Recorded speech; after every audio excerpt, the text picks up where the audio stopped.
일상에 바쁜 여러분들을 대신해서 지식과 인사이트를 정리해드리는 매일 독서 매일 인사이트입니다. 오늘은 굿바이 일본, 이 책에 대해서 한번 살펴보도록 하겠습니다. 책의 제목을 보면 왠지 국뽕의 냄새가 나는 그런 책인 것 같아요. 물론 책 속에 일본을 과하게 깎아내리고 우리를 다소 높게 치켜세우는 이런 내용이 없는 건 아니지만, 이 책의 그 전반적인 내용은 객관적인 관점에서 일본을 관찰하고 경험하고 또 일본에 대해서 공부한 내용, 그런 내용을 바탕으로 쓰여진 책이 아닌가, 이런 생각이 듭니다. 이 책은 꼭 한번 읽어봐야 될 책이 아닌가, 그런 생각이 들었어요. 그러니까 일본을 안다는 거는 사실 우리가 세계 정세, 세계를 이해하는 데 있어서도 굉장히 중요하단 말이죠. 일본은 세계 3위의 경제 대국이잖아요. 일본이란 나라에 만일 어떠한 상황이 발생했을 때 이거는 세계적인 일이 되는 것이고, 또한 일본은 우리와 가장 가까운, 지리적으로 가까운 이웃 국가잖아요. 이 이웃 국가에서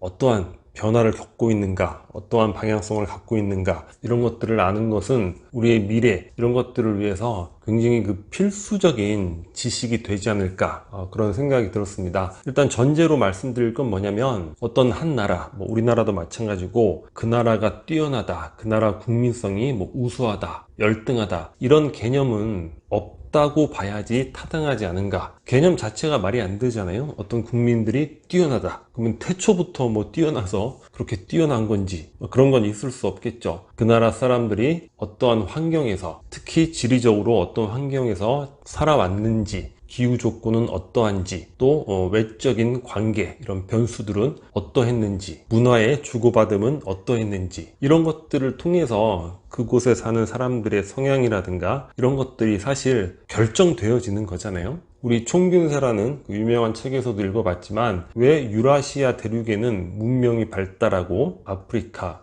아메리카 지역에는 문명이 자생적으로 발달하지 못했는가. 결국 가로 세로 세계사가 되는 것인데, 유라시아 대륙은 가로로 쭉 뻗어 있으니까 기후 조건이 비슷하잖아요. 위도가. 그만큼 수많은 사람들이 문명을 주고받을 수 있었다는 거예요. 아프리카나 아메리카는 이제 횡적으로 돼 있잖아요.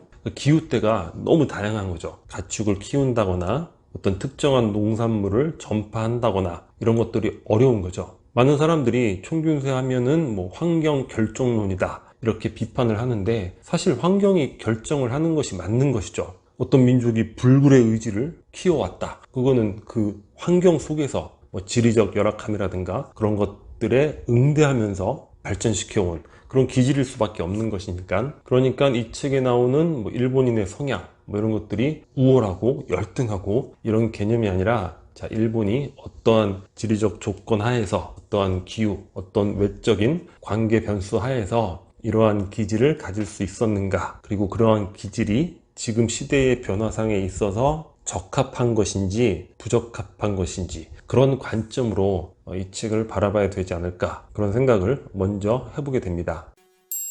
하여튼 이 책은 제목에서 보여지듯이 굿바이 일본이란 말이에요. 일본의 미래가 이제 암담하다, 이런 결론인데, 이 책뿐만 아니라 사실 많은 사람들이 그런 예견을 하고 있죠. 세계 3대 투자가로 알려져 있고, 벤츠로 한번 세계 여행을 하고 오토바이로 세계 150개 이상을 여행한, 그만큼 세계에 대한 해안을 갖고 있는 짐 로저스도 일본에 대해서 항상 얘기하는 게, 일본인들이여 일본을 떠나라, 그리고 내가 만일 일본에 사는 10살짜리 아이라면 AK 소총을 구입을 하겠다. 일본이 향후 20년 이내에 범죄 국가가 될 것이고, 경제는 절단이 날 것이고, 일본에서 살아가는 사람들은 끔찍한 일을 당할 것이다, 이렇게 이야기를 하잖아요. 또 그런 관점에서도 이 책의 내용을 단순히 저자만의 뇌피셜로 볼 수는 없지 않을까, 그런 생각을 해보게 됩니다. 일본을 이해하려면 우선 일본의 지리적 조건에 대해서 알아야 되겠죠. 일본은 이제 섬나라죠. 섬이라는 나라의 특징이 무엇이냐면, 갈등이 생기면 도망갈 곳이 없다는 거예요. 그래서 일본에서 발전시킨 문화가 이제 와라는 문화인데, 한자로 하면 화가 됩니다. 화합이죠. 조화. 그러니까 조화롭게 살아야 된다. 여기서 싸우다가 도망갈 곳도 없고 하니까 조화롭게. 이 얘기는 이원복 씨의 먼 나라 이웃나라 그 일본 편에서도 잘 정리가 되어 있죠. 그래서 항상 상대방을 편안하고 즐겁도록 신경 쓰는 기꾸바리 이런 문화가 발전이 되었다는 것이고, 옷깃만 스쳐도 스미마셍 하면서 타인에게 불편을 끼치지 않고 조화를 유지하려는 이런 일본인의 습성이 형성되었다는 거죠. 이 책에서는 여기에 플러스해서 일본을 이제 태양계에 비유를 하는 거예요. 일본이란 나라의 화가 어떻게 형성이 되어 왔냐면, 자, 일왕, 덴노라고 하죠. 덴노를 이제 태양으로 설정을 하고 그 옆으로 각자 맡은 역할로 태양계 주위를 빙빙 도는 이런 사회 구조를 형성해 왔다는 겁니다. 일종의 변형된 카스트 제도 이런 것이 아닐까 싶어요. 그러니까 우리 일본을 보면 장인 정신이 뛰어나다 이런 게 애초부터 장인 정신이 생긴 게 아니라 이러한 문화 속에서, 그러니까 저 멀리서 이름 없는 그런 돌멩이로 돌고 있는 이런 사람들은 또 그 돌멩이로 계속 돌아야 되는 것이죠. 그러니까 우동집을 하는 사람은 2대, 3대, 4대를 거쳐서 우동집을 하는 거예요. 그러니까 동경대를 나와서 고향에 돌아가서 우동집의 가업을 이어받는 것, 일본에서는 전혀 이상한 것이 아닙니다. 정치도 과거 대대로 정치를 해왔던 그런 유력 가문들, 일종의 목성, 화성 그 정도의 가문들이 되겠죠. 그런 가문들이 쭉 정치를 하는 거예요. 그러니까 일본에서는 우리나라에 예를 들어서 노무현 대통령이라든가 김대중 대통령 상고 나오셨잖아요. 이해를 못 하는 거예요. 어떻게 상고를 나와서 저 멀리 이름 없는 돌멩이로 돌아야 될 그런 수준인데 대통령을 할 수가 있을까? 이렇게 이제 생각을 한다는 것이죠. 그리고 그 태양계 자체를 흐트러뜨리면 안 되는 거예요. 자기의 돌출 행동으로 우주의 질서를 방해해서는 안 되는 거죠. 그러니까 사회에 폐를 끼치면 안 된다, 이런 강박이 굉장히 강하다고 합니다. 예를 들면 고위 관료 출신인 유력한 집안의 아들인데 나이 40이 넘도록 집에서 게임만 하고 있는 거예요. 대화도 안 통하고 폭력적 성향도 보이고, 그래서 아버지가 아들을 살해한 사건이 발생을 한 거예요. 근데 고위 관료 출신이니까 아들 하나 정도는 충분히 평생 먹여 살릴 수 있는 그런 경제적 여력이 되는데, 살해한 이유는 이 사회에 폐를 끼칠 것 같아서 그 정도로 강박이 심하다는 거죠. 예전에 중동을 여행하던 일본인이 이슬람 무장단체에 납치가 됐죠. 그래서 영상이 공개가 되는데 그 일본인이 폐를 끼쳐 죄송합니다, 계속 폐를 끼쳐 죄송합니다, 이런 강박이 있는 겁니다. 그러니까 사회에 폐를 끼치게 되면 일본 사회에서는 아웃이 되는 거예요. 이지매를 당한다거나 다시금 이런 태양계 속에 진입을 못하게 아예 원천적으로 아웃을 시켜버리는 것이죠. 그러니까 그러한 집단에서 소외되지 않기 위해서 일본인들은 열심히 자기 맡은 바 그 선에서만 그 선을 지키면서 이제 생활을 하는 그런 습성을 갖게 되었다고 이야기를 하고 있습니다. 또 일본 하면 이미지가 그 무사의 이미지가 많이 나오죠. 사무라이 칼에 길들여진 국민들, 이런 제목을 붙여봤는데 1000년 이상을 무사 계급의 지배를 받으면서 살아온 거예요, 일본 국민들은. 근데 이 사무라이 무사들이 어떠한 성향이냐면 그냥 칼을 구입을 했어요. 그래서 이 칼이 잘 드나 안 드나 지나가는 행인을 샥 베어보면서 실험을 한다는 거예요. 그 정도로 기분 내키는 대로 일반 백성들은 그냥 칼로 도륙을 하는 이런 것들이 아주 횡행을 했다고 합니다. 제가 이 내용을 읽으면서 박은식 선생님의 한국 통사에 보면 일본이 당시 우리를 침략하면서 초기에 우리 백성들에게 저지른 만행들이 나와요. 땅에 묻어놓고 목을 칼로 베고, 그리고 막 낄낄거리고 웃고, 물론 굉장히 분노할 일이지만 일본이라는 족속이 원래부터가 저런 문화였구나, 그러니까 자기네 나라 백성들한테조차도 저렇게 했던 자들이구나, 그런 부분들이 떠오르기도 했습니다. 그러니까 일본 국민들은 항상 조심조심의 문화가 있는 거죠. 까딱 잘못하면 그냥 칼에 휙 베어버리니까. 그리고 아주 철저한 복종의 문화가 있는 거죠. 갑을간괴의 문화가 있는 거예요. 무사가 갑이고 나는 을입니다. 그리고 어떠한 일이라도 스스로 알아서 결정하지 않는다는 거죠. 까딱 잘못되면 책임지고 또 칼에 슉 베일 수 있다, 이런 두려움이 있다는 거죠. 그로 인해서 나타나는 특징이 뭐냐면 일본인들은 항상 물어본답니다, 무슨 일을 할 때. 그리고 이 저자도 딸을 일본에서 교육을 시켰는데 유치원에 다니면서 매일 받는 교육이 무슨 일을 할 때는 항상 부모님께 물어보고 하라는 거예요. 그 딸이 유치원 다니면서부터는 집에 와서 맨날 뭐만 하면 물어본다는 거죠. 근데 이것도 처음에는 기특할지 모르겠지만 뭐 할 때마다 매번 물어본다는 거 사실 귀찮고 짜증날 수도 있죠. 그 정도는 알아서 할 수도 있는데 이것이 유치원생뿐만 아니라 일본의 뭐 기업이라든가 조직 문화에 광범위하게 퍼져 있다고 합니다. 뭐든지 물어보는 것, 그리고 지시를 잘 따른다. 우리가 이러한 이미지를 갖고 있잖아요. 물론 잘 따르는데 일본인의 특징이 뭐냐면 약간 큰 개념으로 두리뭉실하게 주방을 깨끗하게 정돈하시오, 이런 내용에 대해서는 어찌할 바를 모른다는 거예요. 아니, 주방을 어떻게 해야 정돈하는 거지? 왜냐, 또 주인이 소중하게 여기는 걸 내가 잘못 건드렸으면 또 사무라이한테 슉 이럴 수도 있는 거 아니에요? 그러한 지시는 쩔쩔매고, 예를 들어서 자, 이 거울을 깨끗하게 닦으시오 하면은 그런 것들은 아주 기가 막히게 깨끗하게 닦는다고 합니다. 그러니까 자율적으로 무엇인가를 할 수 있는 이런 역량이 상당히 이제 부족하다는 거죠. 이런 것들이 이제 아날로그 시대에는 장점이 되는 거예요. 왜냐? 외골수에 빠지는 거죠. 하나의 제품에 빠져서 그 제품을 최고로 훌륭하게. 일본 만화 보면 아주 사소한 거에 빠져도 그것에 막 신이 되겠다, 이런 얘기 많이 하잖아요. 초밥의 신, 이런 만화책처럼. 그래서 일본 경제가 한참 발전할 때 아날로그 시대 제품 이런 것들 일본인 관료에 의해서 너희 기업은 이거 해, 너희 기업은 이거 해, 아주 잘 따른다는 거예요. 그리고 그 제품들을 아주 기가 막히게 품질이 좋게 만들어낼 수 있다는 거죠. 그래서 한때 일본 경제가 세계 경제를 제패하는 수준까지 도달을 했었죠. 그런데 그러한 기질이 지금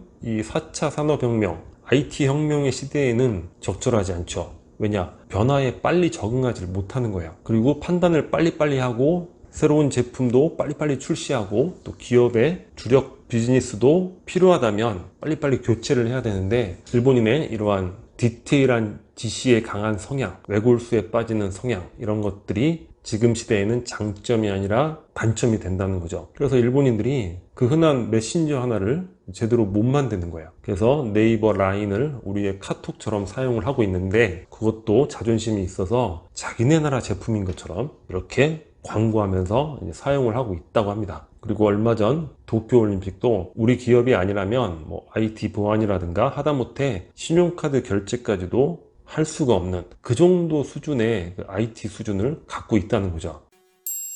또 일본의 회의 문화라는 게, 회의라는 게 그렇잖아요. 최적의 결론을 빨리 내자, 이러한 측면에서 회의를 하는 것인데, 그게 아니라 어떠한 기획안을 회의를 함으로 인해서 이 기획안에 대한 책임은 한 개인의 책임이 아니라 공통의 책임이다. 그러니까 어떠한 사소한 것이라도 내가 자율적으로 실행을 했다, 내 책임이다, 이런 것들을 극단적으로 피한다는 거예요. 그러니까 성실은 하지만 일종의 보신주의에 빠질 수가 있는 것이죠. 그렇기 때문에 근본적인 어떤 구조의 변화, 효율성 측면에서 바꿔야 될 것들을 빨리빨리 바꿔야 되는데 그런 것들이 바뀌지가 않는 거예요. 그러니까 비효율적인 면들이 아주 강한 나라가 일본이라고 합니다. 아직도 종이 서류로 거의 모든 업무를 진행을 하고 있고, 그 서류도 각 장마다 뭐 인감을 찍어서 누구의 서류인가를 표시하는 뭐 이런 제도가 있다고 그래요. 그리고 종이신문을 전 세계에서 또 가장 많이 보는 나라가 일본이라고 합니다. 그래서 코로나 진단이라든가 코로나 백신 주사 이런 측면에서 초기에도 뭐 엄청난 혼선이 많이 빚어졌다, 이런 것들을 우리 뉴스에서 많이 보게 되잖아요. 그리고 아까 말씀드렸듯이 이제 철저한 갑을 관계의 나라, 일단 갑과 을이라는 관계가 설정이 되면 거기에 따라서 행동을 한다는 거죠. 근데 저자가 일본에서 사업체를 운영하면서 직원들을 이렇게 친구처럼 대하고, 또 학교에서 교수로 재직하면서 학생들을 친화력 있게 대하고, 그랬더니 나중에 이제 감당이 안 되는 수준까지 가는 거예요. 기어 올라오는. 그래서 너무 화가 나서 철저한 갑을 관계로 규정을 했더니 뭐 지시사항들이 너무나 잘 이행되는, 너무나 예의 바르고 공손한, 원래 우리가 갖고 있는 그런 일본인의 이미지로 돌아왔다고 이야기하고 있습니다. 그리고 또 이 책에서 놀라웠던 내용은 일본이 농약 사용량이 전 세계 압도적으로 1위라고 합니다. 그리고 식품 첨가물, 예를 들어서 뭐 미국, 영국, 프랑스에서는 10개에서 15개 정도만 허용이 되고 있는데 일본은 무려 1,500개가 허용이 되고 있다는 거예요. 저자는 그 이유가 뭘까? 이것도 마찬가지로 사무라이 문화에 기인한 것이 아닌가. 일본 농산물은 보면 너무 예쁘게 생겼다는 거예요. 그러니까 농약을 무조건 치는 거예요. 사무라이한테 바쳤더니 유기농으로 했더니 막 벌레 나오고 또 칼로 휙, 이러한 두려움이 있으니까 일단은 깨끗하고 보자. 농약을 막 어마어마하게 쓰게 되는 것이고, 식품 첨가물도 마찬가지로 어마어마하게 쓰고, 또 과거에 수도관을 납과 알루미늄으로 만든 그런 수도관을 사용을 하고 있는데 지금 그 교체를 못 하고 있대요. 왜냐? 이 국가적으로 돈 들어갈 일이 너무 많잖아요. 거기에 투자할 여력이 안 된다는 거예요. 그리고 수돗물을 정화하는데 염소 사용에 대한 규제가 없다고 합니다. 무제한으로 염소를 사용한다는 거죠. 그러면서도 일본의 수돗물이 세계에서 가장 안전하다, 이런 캠페인을 펼치고 있고, 후쿠시마 농산물 방사능 수치가 굉장히 높게 나타나고 있는데도 문제가 없다 그러면서 또 TV에서 후쿠시마 농산물 우리가 먹어서 응원하자, 이런 캠페인을 펼치고 있다고 합니다. 그러니까 일본은 유력한, 그러니까 태양계에서 약간의 행성 정도 되는 이런 유력한 지배계층이 나머지 백성들을, 우리 흔히 하는 표현 있잖아요. 개돼지로 본다, 이런 표현 많이 쓰는데 그런 분위기가 아닌가, 이런 생각이 들어요. 그래서 일본인들의 치매 발병률이 다른 나라에 비해서 심하게는 2배 이상이 된다는 거예요. 지금 600만 명의 치매 환자인데 조만간 10년 이내에 1000만 명이 될 수 있다고 합니다. 1000만 명이면 1억 인구에서 10명 중에 1명이 치매라는 얘기죠. 이러한 과도한 농약 사용, 식품 첨가물, 납, 알루미늄, 염소, 수돗물, 이런 것들. 물론 일본이 장수 국가인데 장수의 원인이라는 게 이제 소식을 하니까 장수를 하게 되는데, 병상에서 지내는 시간이 또 세계에서 가장 길고, 특히나 또 정신병동의 병상 수가 또 세계에서 1위인 나라고, 이런 부분들이 특히나 비관적으로 느껴지는 부분이 아닌가. 지금 현재 전 세계에서 GDP 대비로 국가 부채가 압도적인 1위잖아요. 우리가 지금 한 45%, 50% 왔다 갔다 하고, 미국, 영국, 프랑스, 이탈리아 이런 나라들이 100%, 120%, 독일도 70%인데 일본은 무려 240% 정도의 국가 부채를 갖고 있고, 한해 예산의 4분의 1을 그 부채의 이자로 지출을 한다는 거야. 물론 그 부채의 대다수를 일본 국민들이 갖고 있어서 그 문제가 빠른 시간 안에 팡 터지거나 그런 부분은 아닌데, 여러 측면에서 일본이 현재의 시스템으로 국가를 유지 존속해 나갈 수 있을까? 앞으로 10년, 20년, 30년 이렇게 가능할까? 상당히 강한 의문을 느끼게 되는 것 같습니다. 일본이라는 태양계에서 행성, 플래닛에 해당하는 그러한 유력 가문들이 중심이 돼서 일본 우익을 이끌고 있잖아요. 근데 일본 우익의 전략이라는 게 다른 게 아니라, 일본이 2차 세계대전 패망을 하고 미국에 의해서 농업국가로 전락을 하게 되는 그런 상황인데, 그때 한국 전쟁이 터지면서 산업화에 성공을 하게 되죠. 도약을 이루게 됩니다. 그것에 대한 향수에만 빠져 있는 거예요. 일본 우익의 전략은 다시 한번 한국전쟁 어게인이 되는 거죠. 그래서 트럼프 시절에도 북미 관계가 조금 가까워지려고 하면 아베가 아주 미국을 아주 수십 번 가는 것 같아요. 그때마다 달려가서 안 됩니다, 안 됩니다, 방해를 하게 되는 거죠. 그리고 일본 국민들의 정치적 불만, 이런 것들을 혐한 히틀러가 유태인을 이용했던 방식대로 우리 한국인을 이용해서 정치적 불만을 잠재우고 집권을 유지해 나가려는 이런 전략을 갖고 있죠. 우리가 그런 부분에 대해서 좀 명확하게 알아야 될 것 같아요. 깨어있고 거기에 대응을 해야 되지 않을까. 일본은 알아서 반성하고 사과하는 나라가 아니라는 것, 철저한 갑을관계에서 우리를 아직 을로 두고 있는 거죠. 우리가 더 많은 힘을 갖는 것, 그거밖에는 달리 방법이 없을 것 같아요. 자, 오늘 영상은 여기서 마치도록 하겠습니다. 웨캐리커처가 구독 버튼이고요. 구독과 좋아요 많이 부탁드리겠습니다. 감사합니다.